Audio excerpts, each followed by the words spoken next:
ইশতেহার ঘোষণা করছেন দর্শক বিএনপি চেয়ারম্যান তারেক রহমান। আমরা যুক্ত হব সরাসরি। সুধীবৃন্দ, সাংবাদিক ভাইরা এবং প্রিয় সহকর্মীবৃন্দ, আসসালামু আলাইকুম। আমি প্রথমেই আপনাদেরকে আন্তরিক শুভেচ্ছা জানাচ্ছি। আজকে আমাদের এই অনুষ্ঠানে কষ্ট করে যোগ দেওয়ার জন্য আন্তরিক ধন্যবাদ আপনাদেরকে। আজকে ছুটির দিনে আপনাদের ছুটির যে আমেজটা সেটা হয়তো আমরা একটু বিঘ্ন ঘটিয়েছি, সেই জন্য আমি দুঃখ প্রকাশ করছি। তারপরেও আন্তরিকভাবে ধন্যবাদ। Dear diplomats, thank you so much for attending here today. Though we have interrupted your holiday probably today, but thank you again for taking the trouble to join here. Thank you so much.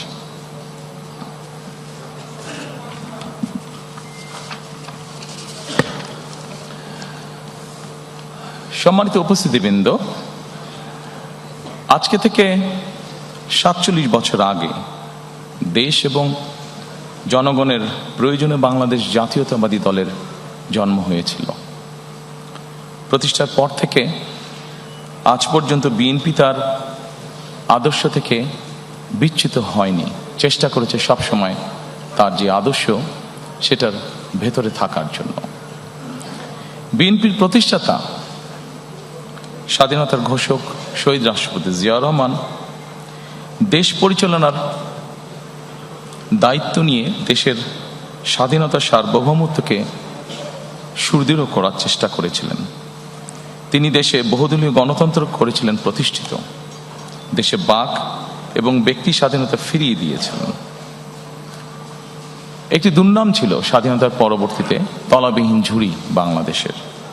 সেই দুর্নাম থেকে মুক্ত করে দেশকে একটি স্বনির্ভর রাষ্ট্রে পরিণত করেছিলেন শহীদ রাষ্ট্রপতি জিয়াউর রহমান।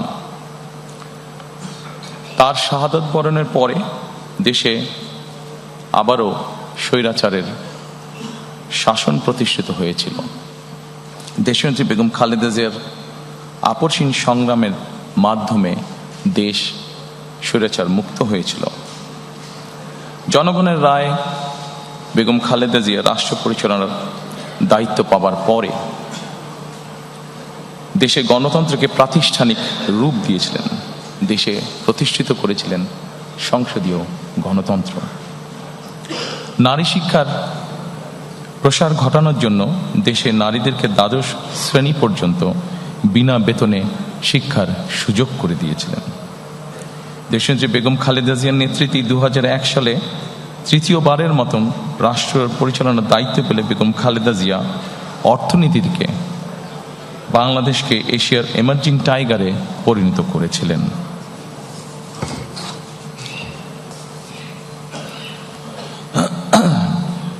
প্রিয় সহকর্মীবৃন্দ, ফ্যাসিবাদী শাসনের 1.5 দশকেরও বেশি সময় জনগণের সকল ক্ষমতা কেড়ে নেওয়া হয়েছিল।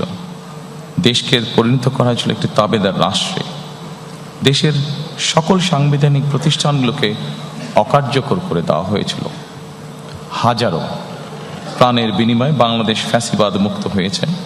ফ্যাসিবাদ মুক্ত বাংলাদেশে আবারও জনগণের অধিকার প্রতিষ্ঠার সুযোগ তৈরি হয়েছে।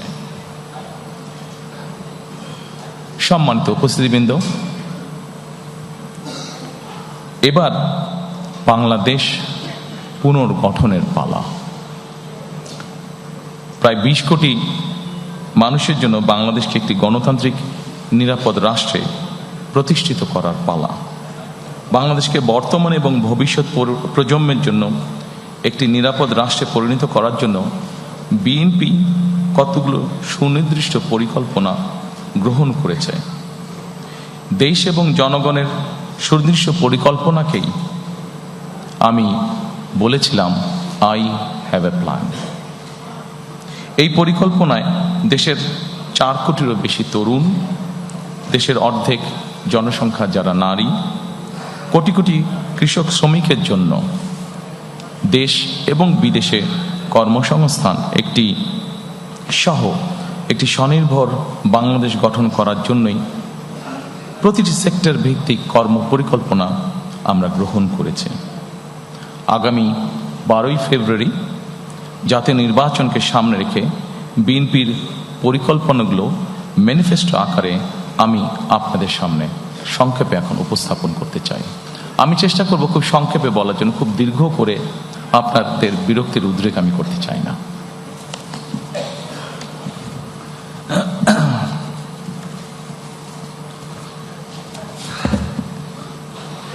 Dear friends of Diplomatic Corps, probably I'll be explaining the whole manifesto in my own language, Bangla. But I'm sure you have found that in the folder which you're holding, there's a copy in English. So it will be easy for you to understand what we will be saying in Bangla. Exactly, the whole thing is in English. So I'll request you, if you can go through the document, you will know what we have or what we are explaining in Bangla. Thank you.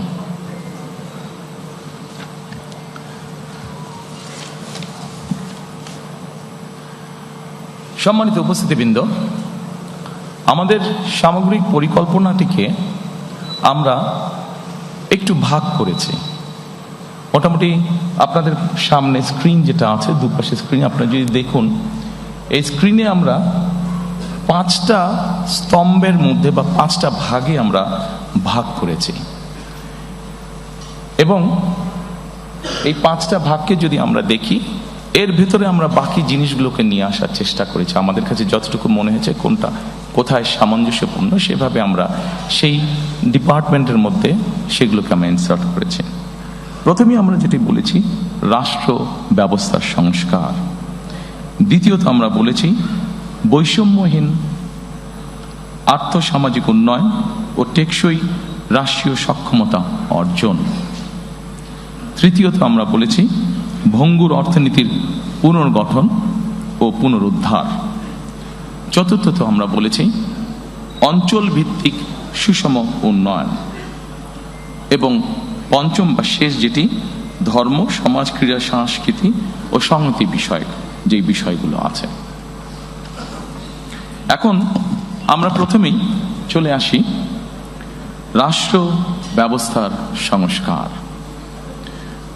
সম্মানিত উপস্থিতিবৃন্দ, রাষ্ট্র ব্যবস্থার যে সংস্কার, আমরা যারা বিভিন্নভাবে প্রতিদিন খবর রাখি দেশ জাতি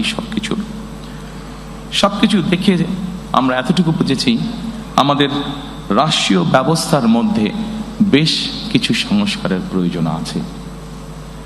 আপনাদের কাছে যে ফোল্ডারটি আছে, এখানে আপনারা যদি দেখেন, এর ভেতরে কয়েকটি ভাগ আমরা করেছি।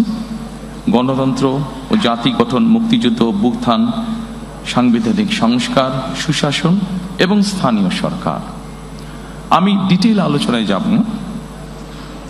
আমি প্রথমেই শুরু করতে চাই গণতন্ত্র ও জাতি গঠন। গণতন্ত্র এবং জাতি গঠনে যদি আমরা দেখি, প্রথমেই আমরা একটি কথা সেখানে লিখেছি। যদিও গণতন্ত্র এবং জাতি গঠনের এখানে যে বিষয়গুলো আছে, যা আমরা গত 1 বছর ধরে দেখেছি, যে সরকার গঠিত যে রিফর্ম কমিশন ছিল, সেখানে যা কিছু আলোচনা হয়েছে, তার অধিকাংশই কিন্তু আমরা অনেক বছর আগে, প্রায় 2-2.5 বছর আগে আমরা জাতির সামনে উপস্থাপন করেছি। তবে আমরা এখানে নিয়ে এসেছি প্রথমেই 31 দফা বা জুলাই সনদের বাস্তবায়ন। আমরা যখন প্রথম দেশের মানুষের সামনে 31 দফা আমাদের 2030 ভিশন বা 27 দফা উপস্থাপন করেছিলাম, তখন 31 দফা বা জুলাই সনদের বিষয়টি তখন ছিল না। যেহেতু এটি আমাদের জাতির জন্য সবকিছু মিলে একটি অত্যন্ত জরুরি বিষয়, সেজন্য এটিকে আমরা সামনে নিয়ে এসেছি। কাজে আমাদের জাতি গঠন এবং গণতন্ত্রের ভিত্তিকে যদি আমাদের শক্তিশালী করতে হয়, আমরা বিশ্বাস করি যে 31 দফা এবং জুলাই সনদের যেটি আছে সেটিকে অবশ্যই আমরা বাস্তবায়ন করব। কারণ জুলাই সনদের যে মেইন বিষয়গুলো আছে, সেগুলোর সাথে আমাদের 31 দফার অনেক কিছুর মিল আছে, যা আমরা অনেক আগেই জাতির সামনে উপস্থাপন করেছিলাম। সম্মানিত উপস্থিতিবৃন্দ, অবশ্যই আমরা জানি 2024 সালে যে গণ অভ্যুত্থান হয়েছে, সেই গণ অভ্যুত্থান হয়েছিল ফ্যাসিবাদের বিরুদ্ধে। এবং এই মুহূর্তে আমরা বাংলাদেশের যে কোনো প্রান্তরে যে কোনো মানুষের সাথে যদি কথা বলি, যারা গণতন্ত্রে বিশ্বাস করে, যারা দেশের স্বাধীনতা